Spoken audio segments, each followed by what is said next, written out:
Gaza conditions worsen amid warnings that shortages could kill many, many people.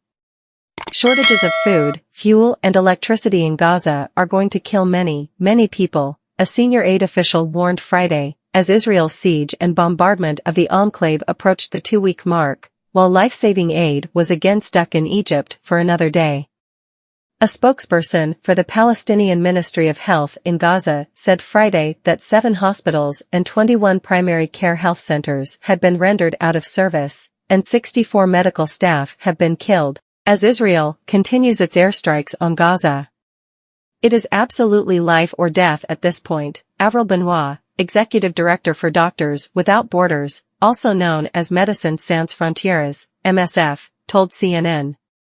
Among those trapped in Gaza are the hostages captured by Hamas during its brutal terror attack on October 7. In an update Friday, the Israel Defense Forces said the majority of the hostages are alive.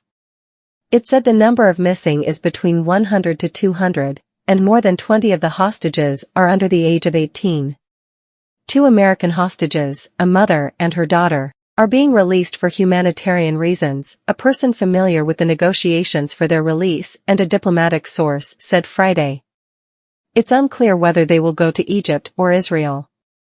Meanwhile, Israeli leaders have rallied troops ahead of a potential ground incursion. The IDF has mobilized more than 300,000 reservists as it seeks to destroy Hamas and prevent it from launching further attacks on Israeli soil. In a speech from the Oval Office Thursday, U.S. President Joe Biden reiterated his government's support for Israel's war against Hamas, casting it as vital to America's national security. But he cautioned the Israeli government not to be blinded by rage and drew a clear distinction between Hamas and the Palestinian people, calling for civilians in Gaza to be protected.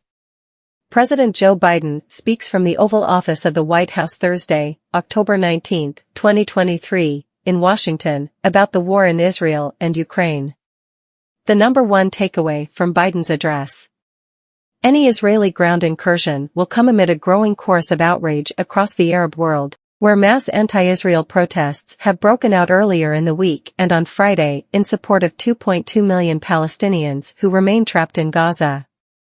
Aid supplies in limbo. Around 200 trucks carrying vital aid destined for Gaza remain stuck in Egypt, despite a frantic diplomatic effort to open the Rafah crossing. Negotiations continued through Thursday as workers filled dangerous road craters from Israeli bombing to allow up to 20 trucks to pass in an initial delivery. Video released Friday by the Sinai Foundation for Human Rights showed repair work and paving the road between the Egyptian and Palestinian sides at the Rafah crossing. Egyptian authorities worked to remove cement blocks at the entrance to the crossing in preparation for its opening, several drivers at the crossing told CNN. United Nations Secretary-General Antonio Guterres warned the Middle East had entered a moment of profound crisis, unlike any the region has seen in decades. Israeli leaders on Friday ordered the evacuation of some 23,000 residents living near the border with Lebanon, amid sustained crossfire with the Iran-backed militant group Hezbollah.